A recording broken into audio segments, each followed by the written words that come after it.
We talk about the knowledge of Allah subhanahu wa ta'ala. Many of you would obviously know, I'm just repeating it, the knowledge of Allah encompasses many aspects to show the greatness of Allah. يَعْلَمُ مَا كَانَ وَمَا يَكُونُ وَمَا لَمْ يَكُنْ إِذَا كَانَ كَيْفَ يَكُونُ. Allah knows the past. He knows the past. مَا كَانَ. يَكُونُ is mudari' in the Arabic language. It is present and future. So Allah knows the past, He knows the present, and He knows the future.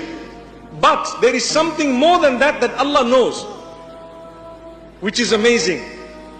Allah knows that which was not going to happen and will not happen. If it were to happen, how it would have happened, Allah knows it already.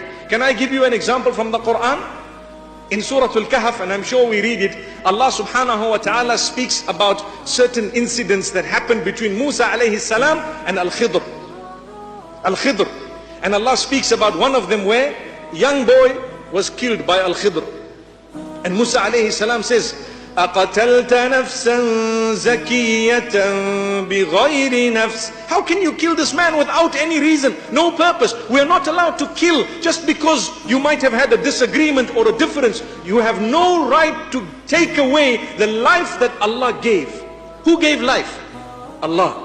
How can you take away life that Allah gave? If Allah wants, He will take that life away. He has more power than you and I. Subhanallah. So Al-Khidr says, look, you don't know what I've done. Just leave it. It was from Allah, inspired. Subhanallah.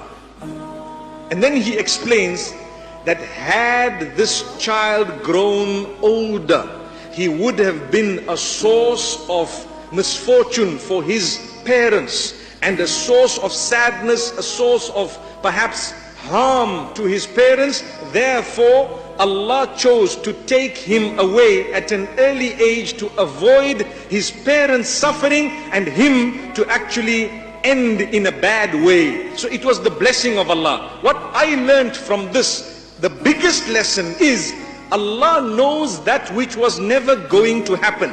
Because Allah knew that this child is going to go now. But Allah knew if we gave him life, which we were not going to do anyway, but if we did it, he would have turned out to be X, Y, and Z. That's the knowledge of Allah. So if you did not come here today, where you would have been, Allah knows. But Allah also knew that you were going to come here. It is so amazing that sometimes it confuses the mind. You need to sit and think about it. You need to sit and think. That's the knowledge of Allah. He is the owner of all knowledge.